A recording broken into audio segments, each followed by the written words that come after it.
gente, bem-vindo à segunda parte do meu top 30 dos melhores discos do ano. Agora a gente vai chegar no topo.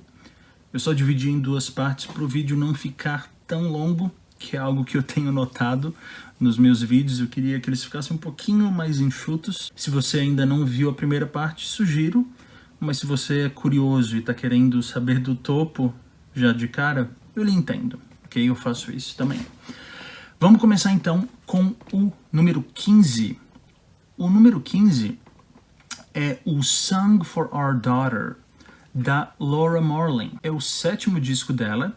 Eu a conheci no 4º, que era o Once I Was an Eagle, de 2013. Eu até tinha esse disco, mas eu vendi porque a minha primeira impressão dele foi melhor do que a impressão que se seguiu. Ele ganhou, inclusive, o Mercury Prize, que é um dos prêmios musicais mais relevantes, porque, assim, o Grammy não é relevante, sejamos sinceros. E esse disco, como os outros dela, assim, ela tem uma voz muito doce. Ele é um disco que me agradou mais do que os dois últimos dela. É um disco muito agradável e coloca ela novamente como uma das grandes cantoras-compositoras ou cantores-compositores de qualquer sexo, né? Uma das melhores que a gente tem hoje em dia lançando discos dessa nova geração. Posição 14 fica com o novo disco do Paradise Lost, que se chama Obsidian. O Paradise Lost, como banda, eles têm a minha idade. Eles existem desde 1988.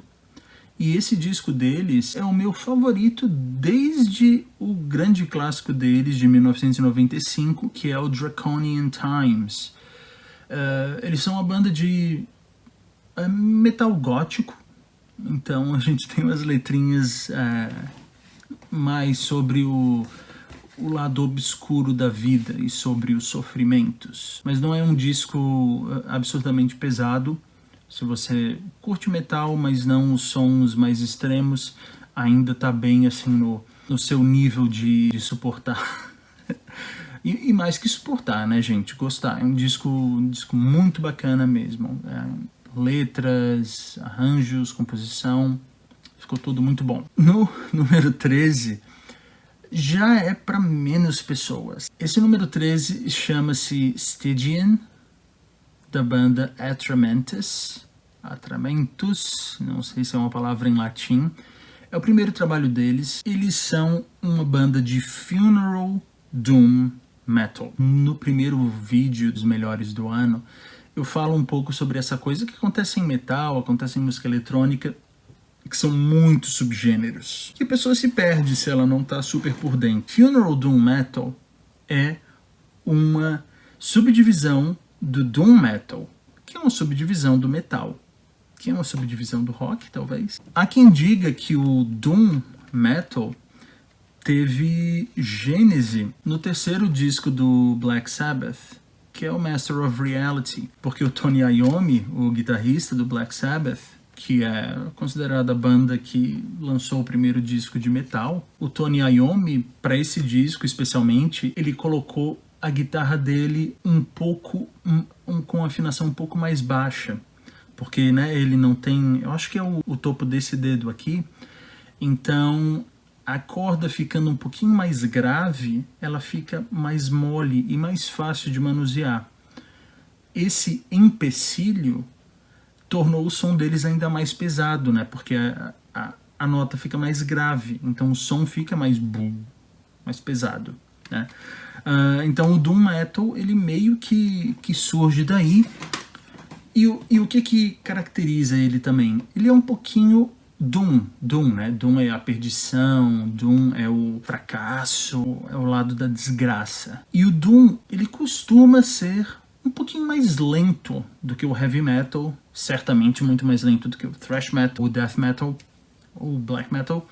E o que é o funeral doom? Funeral de funeral mesmo. É você pegar isso que já era lento e ficar muito lento, como se fosse realmente uma música que você ouviria num funeral, né? Então É um som super pesado e super, assim... Você tem que estar no clima, né? Quando você ouve um disco desse do Atramantis, normalmente eles são discos muito longos. Se você não conhece nada de Doom Metal, primeiro, eu quero te sugerir um dos meus discos prediletos de todos os tempos, que eu não tenho aqui físico, infelizmente, que é Watching from a Distance, do Warning. Ele, eu acredito que não só uma introdução bacana ao Doom Metal, ele é uma introdução bacana porque ele faz uma ponte com o Funeral Doom, porque ele é um disco extremamente triste, extremamente doloroso de Doom, que é uma boa introdução ao Funeral Doom. Além desse disco do Atramantis, se você curtiu a ideia de Funeral Doom, além desse, ou mais que esse, eu lhe sugeriria ouvir Tears from a Grieving Heart, que é o primeiro disco do Mournful Congregation, uma banda de Funeral Doom que é uma das minhas favoritas. A capa é maravilhosa, né, do disco do Atramantis, e como eu estava dizendo, se você vai ouvir um disco assim, você tem que colocar na sua cabeça, ok, pelos próximos 40, 50 minutos eu vou me jogar no fundo do poço e eu vou sentir todo o peso da existência. Partindo para coisas bem mais soturnas, a gente tem Hotspot, dos Pet Shop Boys, que são lendas vivas do synth pop. É o 14º LP de estúdio deles, eles que começaram em 86 com o Please. E em 87 tiveram o Actually. Eles são esse duo inglês. O último que eles lançaram antes desse foi o Super. Queria muito de novo que esse disco tivesse sido lançado aqui no Brasil, mas por causa desse ano talvez, ou por causa da indústria como tá, não foi. Era um disco que possivelmente poderia ter sido lançado, mas não rolou. Eles têm discos que são bem para baixo, como o Behavior e também o Fundamental, que eu esqueci de pegar, mas eu tenho ali. E tem discos que são mais para cima, como, por exemplo, o Bilingual, que eu não tenho porque eu acho horrível, e o Yes, de 2009, que eu também tenho. Eu, inclusive, fui no show deles nessa turnê do Yes. O Hotspot, como é que ele tá? Ele tá no meio. Ele tem canções mais pra cima, tipo Wedding in Berlin, onde toca a famosa do Mendelssohn, né, que é a marcha de casamento. Mas a gente tem Burning the Heather, que é uma música excelente. O Neil Tennant, que é o vocalista, ele tá assim no topo da poesia dele, com Burning the Heather. Também outra canção do lado triste, obviamente, que me tocou muito foi Hoping for a Miracle. Uma música muito, muito bonita. E a faixa que abre o disco, Will-o'-the-Wisp, é uma das mais bacanas desse projeto também. Você ouve na voz do Neil Tennant um certo desprezo pela pessoa para qual ele está cantando a canção. É algo muito inglês, assim, os Pet Shop Boys, eles são muito ingleses, uma finesse, desprezo muito inglês, assim, na voz dele. Ouça Will-o'-the-Wisp. Não sei agora se eu fizesse essa lista nesse momento, se esse disco que eu vou falar agora estaria na frente do Hotspot, mas na versão que eu fiz oficial aqui e que vai ficar eternizada, tá na frente. Qual é o disco? O disco é American Head, dos Flaming Lips. Eles são um grupo meio psicodélico, assim, rock psicodélico, neo-psychedelia. Essa é a onda deles. Tem uma canção nesse disco, no American Head, que é Mamãe, eu tomei LSD. E é bem viajadão. A produção, como de costume, é maravilhosa. As melodias são muito bonitas. Que é algo que eu vou falar um pouquinho adiante. É algo que eu percebo que na música pop atual está meio em baixa. A questão das melodias, de trabalhar melhor as melodias. Você pega, por exemplo, um grupo como ABBA, né, nos anos 70 e 80, como aquelas músicas são difíceis de cantar, porque a voz precisa ter um alcance muito grande, as melodias, assim, as notas vão lá e lá para baixo. Os Carpenters também, né? Apesar de que os Carpenters não exatamente compunham, eram canções que iam, assim, num range incrível, e a gente não tem muito isso hoje, né? Há vídeos falando sobre isso, não quero entrar exatamente nisso, mas vou falar um pouco disso no futuro bem próximo, quando eu falar do disco que está na posição 4. Mas antes de lá, a gente tem um estreante, não, uma figura amplamente conhecida, que é o Bruce Springsteen. O disco dele, Letter to You, está na posição mais baixa do meu top 10 do ano. E aparentemente a maioria dessas canções nesse A Letter to You foram gravadas na primeiro take, e esses takes ficaram.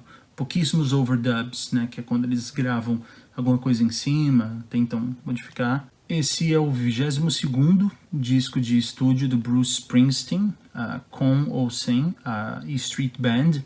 Ele começou em 73, o primeiro disco dele, de 73, e ele, curiosamente, ele foi descoberto pelo mesmo cara que descobriu a Billie Holiday e o Bob Dylan, que era um dos mais conhecidos nomes da Columbia Records, que era o John Hammond. Esse disco tá muito bacana, um disco poderoso. Na posição 9, me perdoem a pronúncia em finlandês, mas é o Uinus Suomen Sota do Havukruunu, talvez.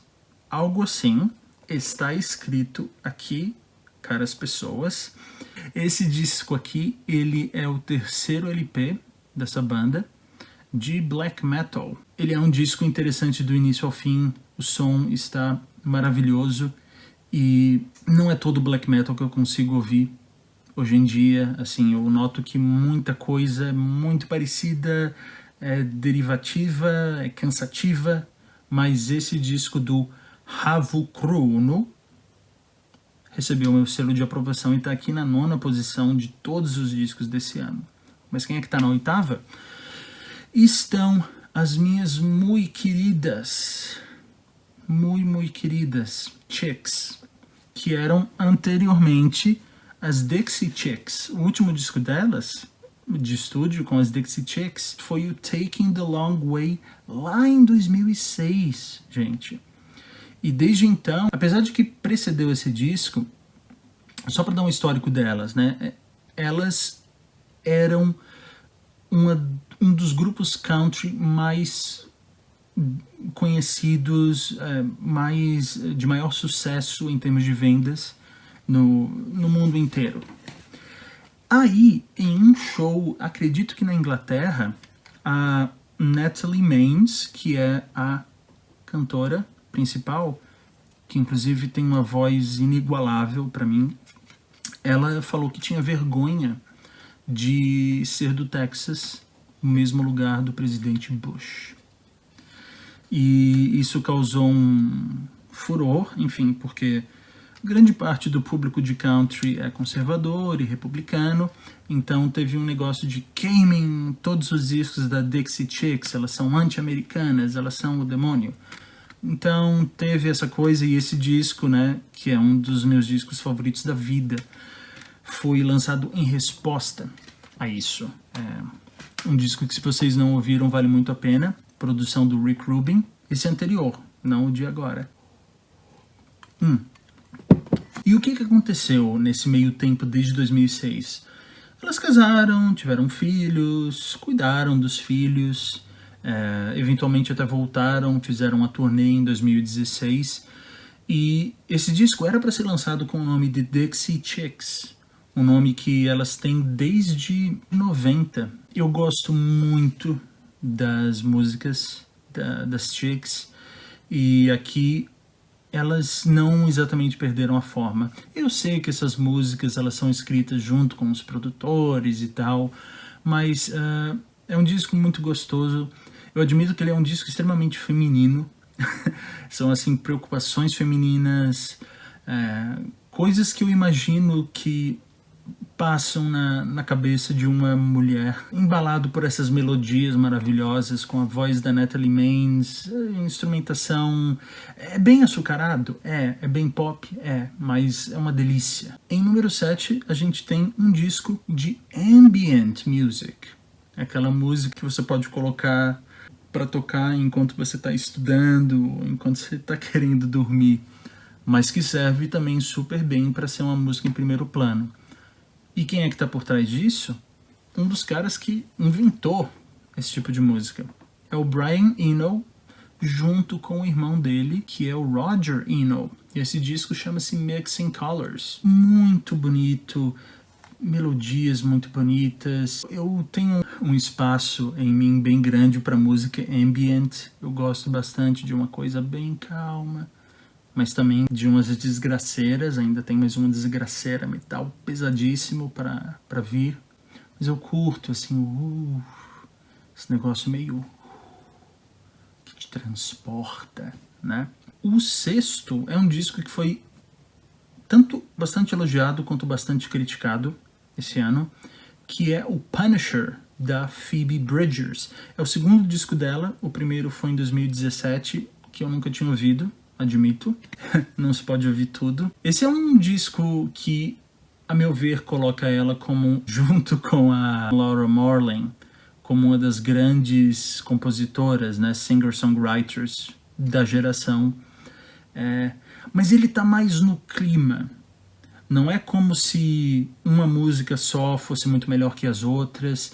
É um clima que perpassa o álbum inteiro. É um folk, um indie folk. E ele é maior que a soma das suas partes. Esse foi um dos discos mais comentados do ano, inclusive. Se a gente tá nesse climinha, assim, a gente via do ambient, agora o folk.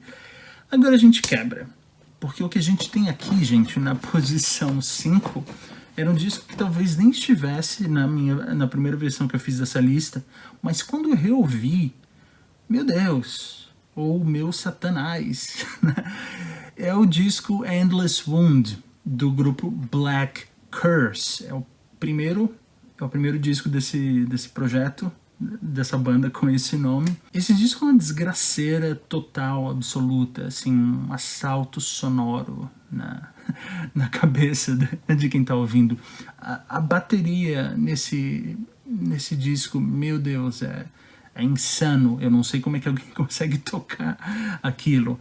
E realmente é pancada na orelha. Até é algo que é criticado, que você não se lembra de um riff, assim, depois, ou você não se lembra da melodia, porque é pancadaria na cabeça.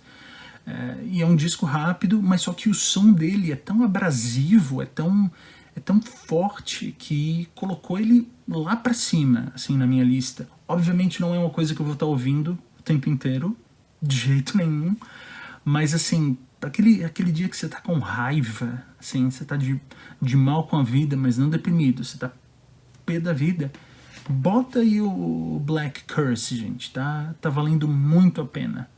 Endless Wound, desgraceira total. E é a última desgraceira da lista, porque no quarto a gente volta para algo extremamente melodioso. Era para ser um disco, inclusive, de piano e voz dessa cantora. Deixa eu dar dicas para ver se vocês adivinham. Essa cantora, ela teve 2 discos com o primeiro nome dela, em 91 e 92. Não aconteceu nada, ela fazia um sonzinho mais pop adolescente. E em 95, ela lançou um disco que se tornou o terceiro mais vendido da década de 1990. Atrás só do Álbum Preto, do Metallica, e do Come On Over, da Shania Twain. Quem é? Que disco é esse? O disco, que é infelizmente o único físico que eu tenho dela, é Jagged Little Pill. A artista é Alanis Morissette. E, assim, a cada disco que ela lança, parece que ela perde um pouco de popularidade. É triste e eu entendo, porque apesar de que tem algumas músicas interessantes, depois desse disco aqui, até agora, não teve nenhum disco, assim, realmente, olha, de tirar o chapéu. Esse é um disco de tirar o chapéu, apesar da capa ruim, né? Parece um filtro rejeitado do Snapchat ou do Instagram. Chama-se Such Pretty Forks in the Road. Ele é como eu falei, assim, algo de que eu sinto falta. É melodias bonitas, melodias que ficam na sua cabeça. Mas não é só isso. A Alanis, inclusive, é uma figura muito legal. Assim, eu vi uma live dela esses dias falando sobre depressão pós-parto. E ela, inclusive, deu o número dela, eu não anotei, para quem quisesse conversar. Assim, né? Quem tiver com problemas, tal, conversa comigo. Dá sabe, um coração, um coração enorme. Dá até gosto, né, de ouvir a música de alguém assim. Eu acho que as 4 primeiras músicas desse Such Pretty Forks in the Road são... ouçam. O disco acabou não ficando piano e voz, mas os arranjos super servem as canções.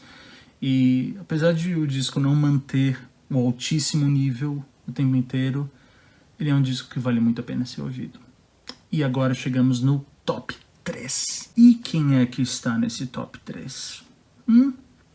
A gente tem uma figura conhecida, uma figura bem carimbada, e 2 figuras relativamente desconhecidas ou totalmente desconhecidas.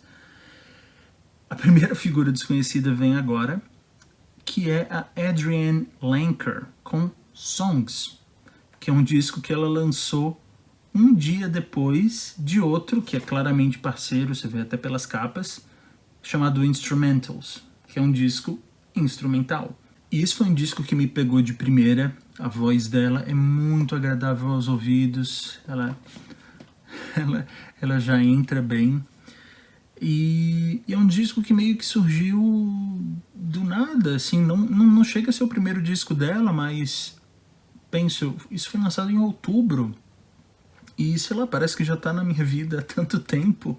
Eu tenho muito a falar sobre esse segundo, porque é outra figuríssima, conhecida. Aqui eu tenho bastante material físico. O primeiro disco dele, esse aqui, é o 39º, pelas minhas contas.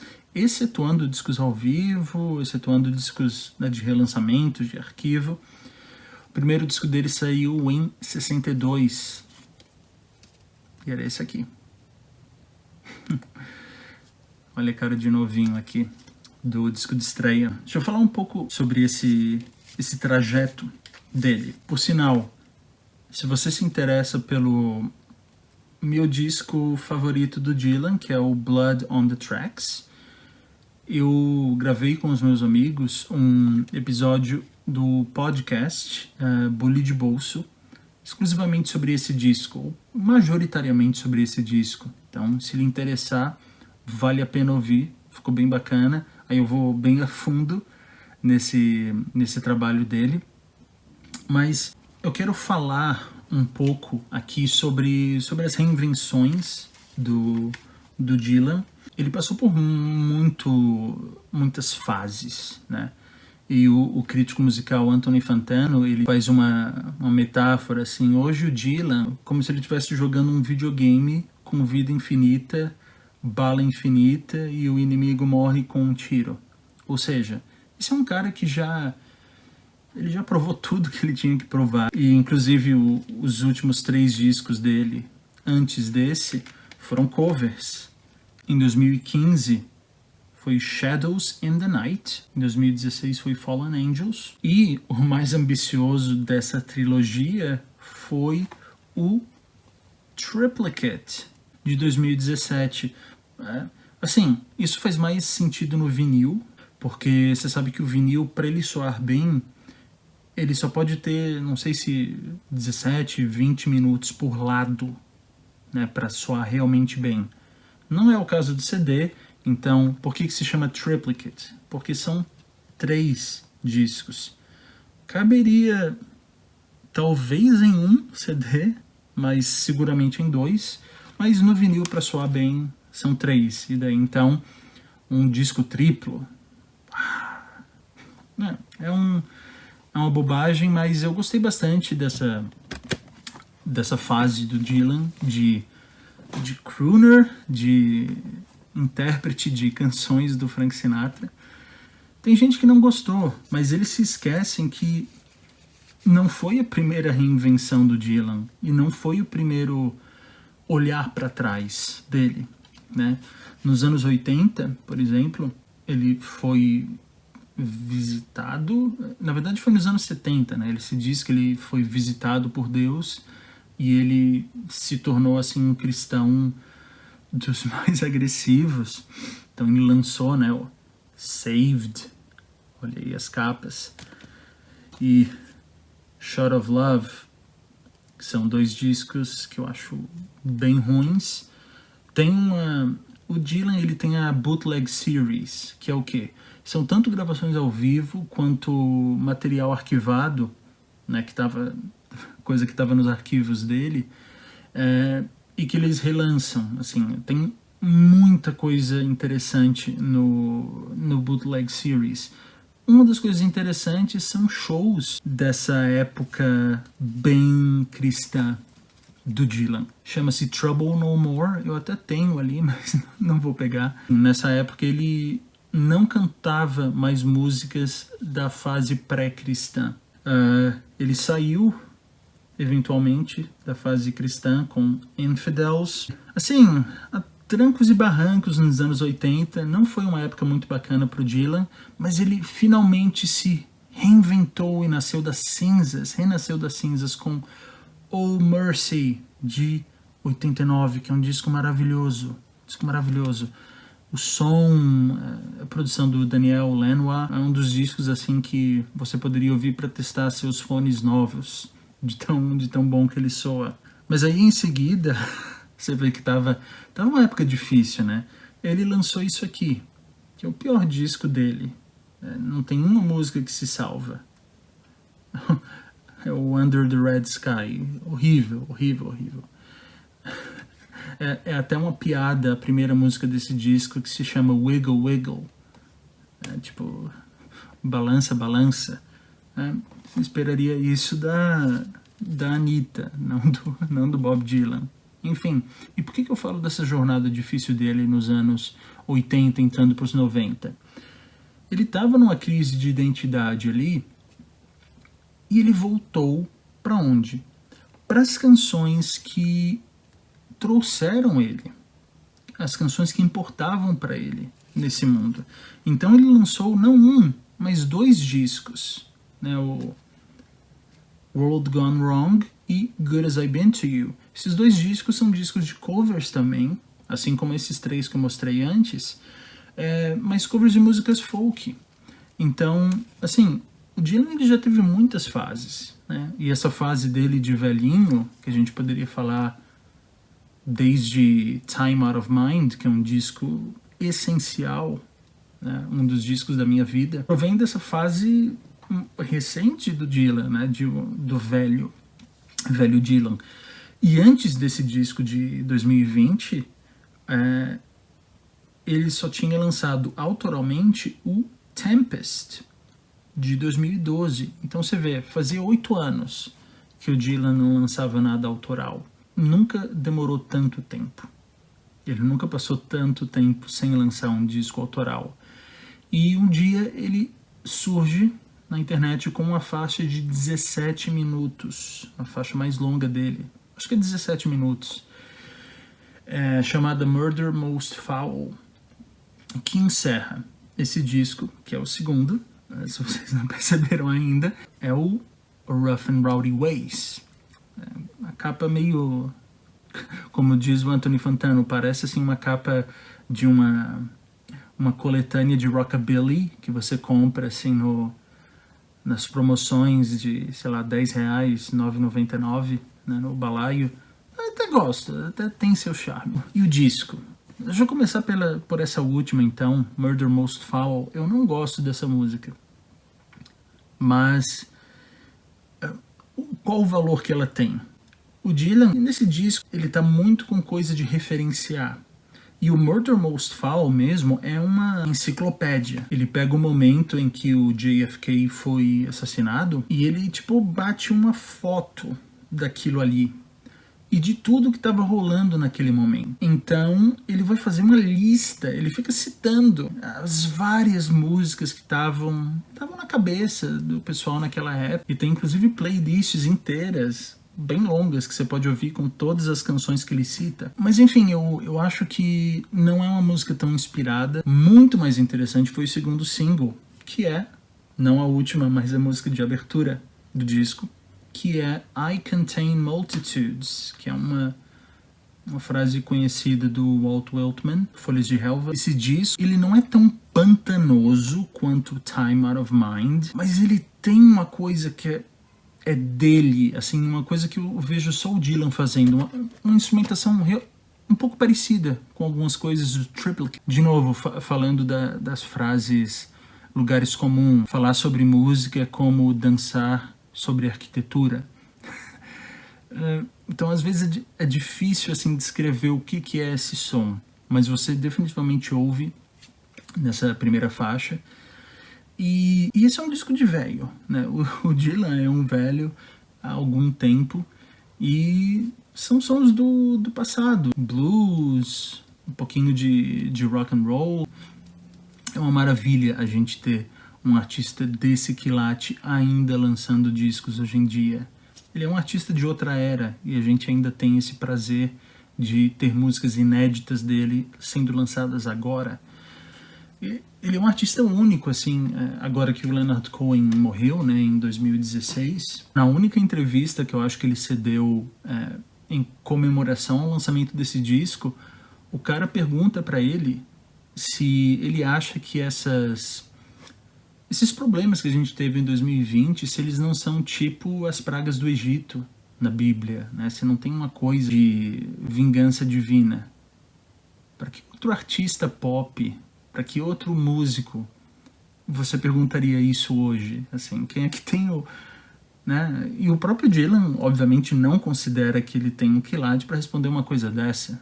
Muitas vezes ele já falou, pô, sou músico, né? Pergunta sobre música, não sobre a sua vida, né? Eu não tenho as respostas das coisas. Que outro disco vale mais a pena que esse? De novo, na minha opinião. A sua deve ser completamente diferente da minha. Mas qual foi o disco que me tocou mais esse ano? É um disco de uma banda que eu não conhecia, segundo disco deles, e eu gostei tanto que eu fui atrás do subgênero no qual eles meio que se encaixam, que são os New Romantics dos anos 80. Coisa meio Duran Duran, Orchestral Maneuvers in the Dark. Mas o fato é que eu ouvi uma playlist de New Romantics e... não, nada disso é parecido ou nada disso chega aos pés de Choir Boy com Gathering Swans.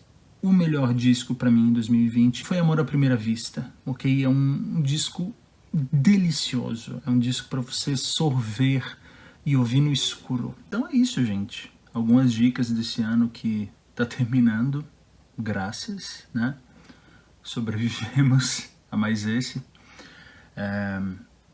E daí vem a questão, assim, é nesses momentos que a gente vê o quão importante que é justamente o entretenimento, né? A arte, porque imagina esse tempo que a gente passou sem filmes, sem livros, sem música, né? A gente precisa dessas coisas tanto quanto precisa de comida, bebida. E daí vem aquela questão, né? A arte salva? Eu acho que a arte não salva, mas paradoxalmente a vida sem essas coisas realmente não valeria a pena. Eu realmente não veria nenhum sentido para a vida se não fosse essas grandes obras, assim, essas pessoas muito inspiradas que trazem essas joias pra gente. Mas por hoje é só, ok? Agradeço cada curtida, cada visualizada. Provavelmente o vídeo ficou bastante longo, como já é de costume. É como um papinho de bar, né? Uma coisa vai levando a outra quando você vê. Mas muito obrigado por terem visto até aqui. E especialmente se você me seguir, a gente vai se ver por aí. Se não, a gente não vai se ver por aí. Mas de qualquer maneira, uma ótima semana, um ótimo dia aí pra você. Não sei se vocês vão estar vendo isso do outro lado de 2020, mas espero que a gente sobreviva e bem a mais um ano e a mais outros. Saudações a todos vocês.